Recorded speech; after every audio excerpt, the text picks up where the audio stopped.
Allez, bonjour à tous, j'espère que vous allez bien. Aujourd'hui, on va faire une analyse technique sur NIR Protocol. Donc, je vous donnerai mon avis sur la charte d'un point de vue technique, sur du long terme, également sur du court terme, que ce soit d'un point de vue investisseur ou trading. On verra s'il y a tout simplement des opportunités. Et je vous donnerai quelques conseils parce que au vu de la charte, moi, c'est pas une charte que je pourrais me positionner. C'est pas dans mon style de me positionner là-dessus. C'est pas mon profil d'un point de vue technique, je parle, de chercher à longue de cette manière-là. Pourquoi? Parce qu'ici on a ce qu'on appelle un rebond en V-bottom. C'est on était dans une dynamique baissière et puis d'un coup boum. Et le problème de ce genre de chart, c'est comment on se positionne là-dessus. Comment on se positionne. Moi, ce que j'aime bien en général quand je cherche à me positionner, c'est avoir une tendance haussière, un retracement, revenir chercher une zone de localisation intéressante. Donc ça va être retracement de Fibonacci, zone de rechargement, ça va être une précédente zone d'accumulation, etc. Et ce que je veux avoir cette pattern de retournement, une structure en W qui me montre comme quoi on a ici une accumulation avec une inversion de ma dynamique qui était baissière, on passe dans une dynamique haussière avec ici des creux et des sommets de plus en plus haut. Ici, je l'ai pas. Alors ici, j'ai un break du précédent sommet, ok, qui est assez important, mais c'est compliqué d'entrer ici sans avoir ma pattern de retournement. Et voilà, moi, je ne pourrais pas me positionner sur ce genre de chart. Après, c'est mon profil. On n'a pas tous le même profil, on n'a pas les mêmes connaissances, les mêmes compétences. Voilà, chacun a un profil différent et c'est pas parce que mon profil, c'est pas parce que je fonctionne comme ça que c'est la meilleure méthode. Absolument pas. Mais voilà, si on regarde à peu près tous les projets où je me suis placé, alors ça va dépendre de certains, mais BTC, on a eu notre pattern de retournement qui est ici. Ether, on l'a eu ici et on l'a eu à nouveau ici. Atom, alors Atom c'est différent, je me suis placé de manière plus agressive, parce que là, quand je disais sur NIR, je ne peux pas me positionner là-dessus, c'est juste d'un point de vue technique. Quand je mélange le fonda, la token mix et l'analyse technique, donc autrement dit, si j'ai de fortes convictions sur le projet, je vais me placer de manière plus agressive en cherchant à me positionner sur un précédent niveau de support, une grosse zone où on a eu des acheteurs avant qui ont marqué une accumulation tout simplement. Matic, on a une autre pattern de retournement ici, on en a une plus petite ici également. Chainlink, on a une autre pattern de retournement ici. Solana, on en a eu une plus grosse ici avec une seconde ici. Polkadot, pareil, agressif également parce on a un retour en V-bottom. Je ne suis pas fan là-dessus. Je suis rentré à des endroits pas très optimal en plus sur Polkadot. Optimism, on a une autre pattern de retournement ici également ici. Centrifuge, on l'a eu ici. Et US, on l'a eu ici. Donc vous voyez, moi, j'aime, alors c'est pas parce que je vois une structure de retournement, je me positionne, d'accord? J'ai besoin d'autres conditions, bien entendu, mais c'est, on va dire, on peut l'appeler la cerise sur le gâteau, c'est la pattern qui me dit, ok, ça y est, on a ici une zone où les acheteurs reprennent le contrôle. Vous voyez une pattern de retournement, donc un W, ou même l'inverse d'une pattern de retournement, une pattern de top de marché, un M, comme une zone de combat, ok? Une zone où on va avoir la demande et l'offre qui vont s'affronter. Ici, on a une zone où la demande va remporter la bataille, une demande qui va être supérieure à l'offre. Un autre endroit ici où l'offre va être plus important que la demande. Ici, la demande va être supérieure à l'offre à nouveau. Et voyez ça comme une boule d'énergie où on emmagasine énormément d'énergie. Voilà, il y a énormément d'énergie là-dedans et au moment où ça pète, en général, c'est un gros bottom long terme. Alors je parle surtout d'un point de vue weekly, j'utilise beaucoup moins les patterns sur du court terme, sur du 5-15 minutes, je vais rentrer de manière différente, quoique ça dépend, mais voilà, vous voyez ça que les patterns de retournement en weekly, c'est ici une boule d'énergie où on emmagasine énormément d'acheteurs, énormément de vendeurs, et au moment où ça pète, et ben en général c'est un bottom long terme. Tout simplement, c'est une zone d'accumulation où ça nous indique que si on casse par le haut, la demande l'emporte sur l'offre. Et inversement ici, l'offre l'emporte sur la demande. Donc ici, je n'ai pas ça. Et je n'aime pas me positionner sur des charts qui sont comme ça. Alors maintenant, comme je l'ai dit, les gens qui ont de fortes convictions sur NIR, qui se disent ok, c'est un excellent projet. Ici, on était sur un gros niveau de support. Hop, je vais me le tracer ici. Et également, ici, on est revenu chercher, même si je vais être plus précis, et ça j'adore ce pullback, ce genre de pullback là-dessus, la ligne de coup d'une précédente zone d'accumulation. Parce que ce qu'on appelle un week of check, d'accord, une pattern en W, lorsqu'on revient chercher sa ligne de coup, c'est un niveau de support très important. Et on voit qu'on l'a légèrement cassé, on l'a travaillé, on l'a break, mais ce qu'il faut comprendre, c'est, voilà, c'est la zone. On n'est pas au tick près, d'accord, c'est une zone d'intervention. Cette zone-là, c'est une zone où on a eu une période d'accumulation auparavant et c'est un niveau qui est défendu. Maintenant, voilà, comme je l'ai dit, Moi, d'un point de vue technique, je n'aime pas me positionner là-dessus, donc qu'est-ce que je regarderais là si je voudrais me repositionner, alors ce qui n'est pas le cas parce que c'est pas spécialement un projet qui m'intéresse, mais je parle du principe que c'est un projet que vous aimez. La zone de rechargement longue ici, ça serait une bonne zone. Alors, même maintenant, quelqu'un qui a de fortes convictions sur le long terme, qui se dit ok, je suis prêt à garder cette position pendant des mois, voire des années, on est toujours en dessous de notre zone de rechargement, on est entre les 0,786, 0,886, on est dans une bonne zone de localisation pour du long terme. Maintenant, attention, on vient tout de même de faire un x4, x5, ok, donc méfiance, d'accord, méfiance, on est sur résistance, mais voilà, quelqu'un qui se positionne pour du long terme, pour un cycle, voire 2 cycles, on est toujours sur des prix très intéressants. Maintenant, moi, je cherche toujours à voir, alors je vais pas dire l'entrée parfaite, parce qu'on n'a jamais l'entrée parfaite, l'entrée parfaite, c'est avoir le bottom ici au tick près, mais j'ai mes conditions et je les respecte. Mais ça n'empêche que on peut toujours chercher des opportunités d'un point de vue trading. Moi, d'un point de vue investissement, je cherche surtout à me positionner sur des bottoms qui vont être matérialisés par un retour dans une précédente zone d'accumulation, dans une zone de rechargement de Fibonacci et avoir une pattern de retournement. Maintenant, quand on break, c'est ici qu'on entame de la suivi de tendance. On voit que on était dans une dynamique baissière avec des creux et des sommets de plus en plus bas. Le tunnel daily qui était bien baissier, ça c'est quelque chose que je répète et je le répéterai toujours dans une tendance baissière. Commencez pas à faire du DCA tant qu'on est sous ces moyennes mobiles, sous ce tunnel daily, parce que on est toujours dans une dynamique baissière. Qu'on commence à le break, ok, et on a commencé à le break lorsqu'on a eu une autre clôture weekly ici, qui également on a break ce sommet-là, ok, on a eu un signal assez fort, break du tunnel daily et cassure du précédent sommet. Techniquement, dans une tendance baissière, on ne break pas les précédents sommets. On voit que je vais me mettre en logarithmique, ça sera plus simple.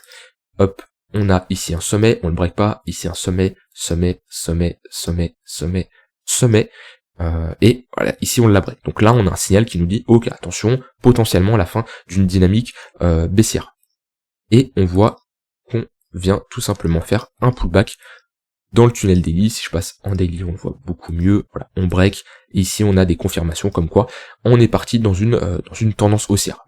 Tunnel 1 heure qui passe au-dessus du 4 heures, flux haussier, on voit que d'un point de vue MACD, eh ben on casse des gros niveaux, on est limite sur un sommet plus haut de l'année. On voit ici on break un assez gros niveau, ok. En weekly c'est pareil, en weekly on a on a un MACD qui est haussier, on a un momentum, on a du flux, on a des acheteurs. C'est tout ce qu'on veut pour faire la continuation de tendance. Donc là on va être plutôt sur de la spéculation, sur du trading. L'un n'empêche pas l'autre, on peut faire de l'investissement et du trading. Maintenant ce qu'il faut, très important, commencez pas à mélanger votre capital d'investissement avec votre capital de trading. Admettons que vous avez un capital d'investissement de 100 000 $. Commencez pas, quand vous faites du trading, à prendre de l'argent de votre capital d'investissement. Sinon vous allez vous embrouiller, ça va être une galère. Non, faut dissocier les deux. Vous avez votre capital d'investissement, vous avez votre capital de trading. Donc admettons ici 20 000 $. Ok, voilà, vous avez ce capital-là.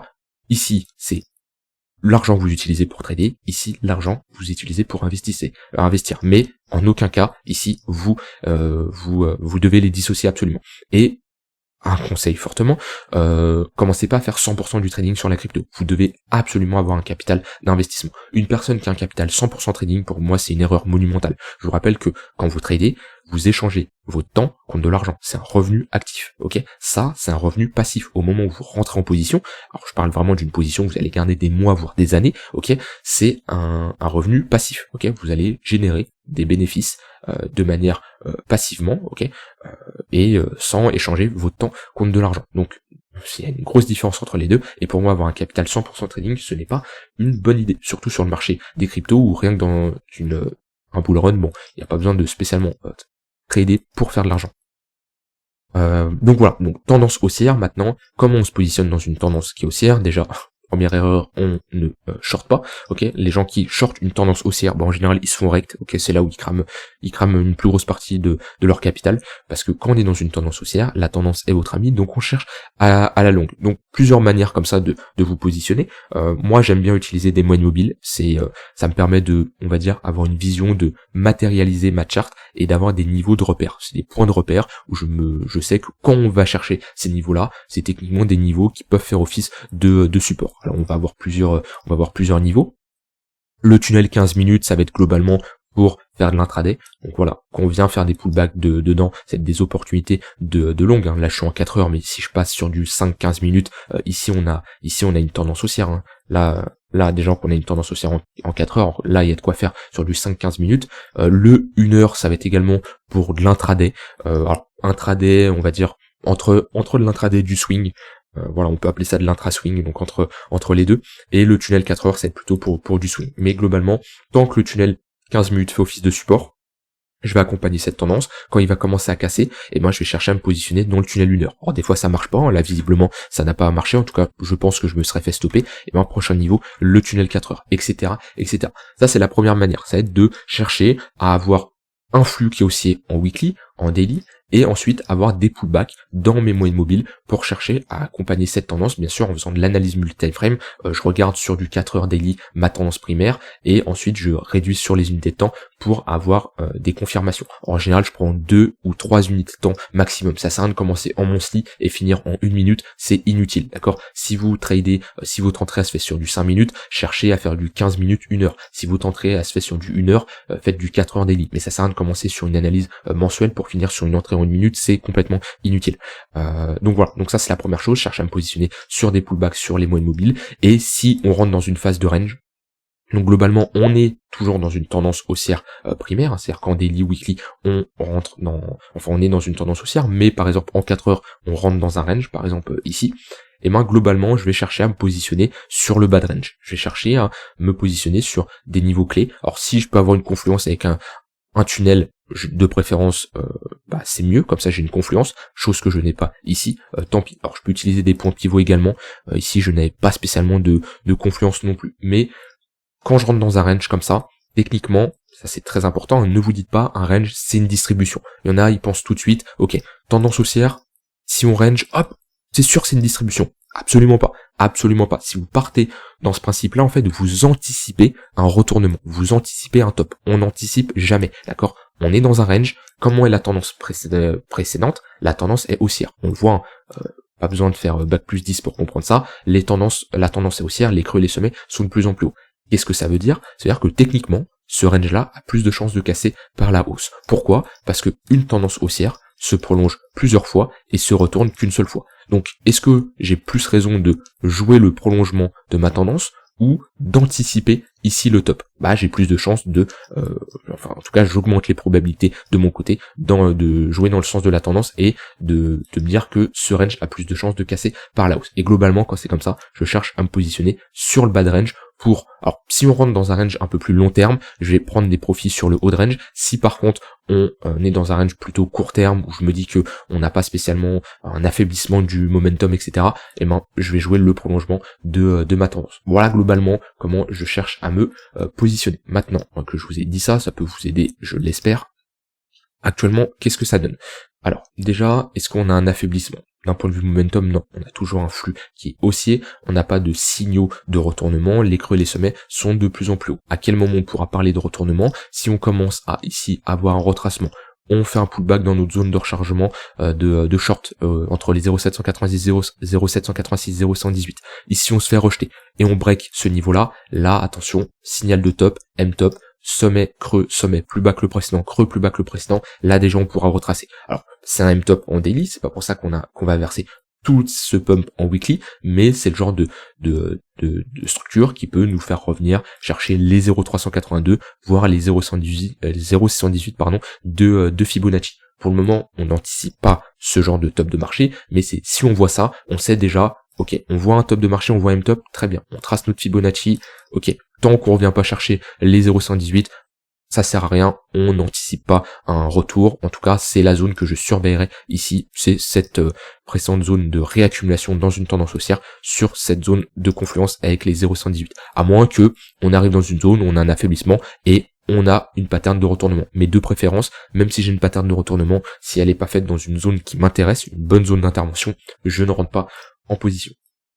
Sur du court terme, on est toujours dans une dynamique haussière, on a le tunnel 15 minutes qui faisait bien office de support qui a break, ok, prochain niveau, le tunnel 1 heure. Maintenant, je suis moins fan de la manière dont on va chercher ce tunnel 1 heure, pourquoi? Parce que là, sur du 4 heures, on a quand même une divergence baissière qui est validée, avec un flux qui est bien bearish, et surtout, en 4 heures, là, on fait une structure, une pattern de retournement. Donc on était bien dans une dynamique haussière avec des creux et des sommets de plus en plus haut, et là on marque un signal de top de marché en 4 heures. Pareil, top de marché en 4 heures, ça veut pas spécialement dire qu'on se retourne et qu'on va taper des moins 50%, on prend notre Fibo, ok, 0,382 c'est la première target, ensuite 0,118. Il y a une différence entre chercher à longue un tunnel 1 heure quand on a un momentum haussier, quand on a une dynamique haussière, et longue un tunnel 1 heure quand on fait un peu de contre-tendance parce qu'en 4 heures on est baissier et on a un flux baissier. Si je prends un exemple, est-ce que j'ai un exemple où on a un beau pullback dans le tunnel 1 heure qui peut se prendre? Pas avoir de meilleur exemple ici. Non, j'ai pas le meilleur exemple ici. Ah, ici ça pourrait se faire. Ouais, c'est pas encore le meilleur exemple. Je l'ai pas ici. Je l'aurais sur d'autres actifs, mais je l'ai pas ici. Bon, c'est pas grave.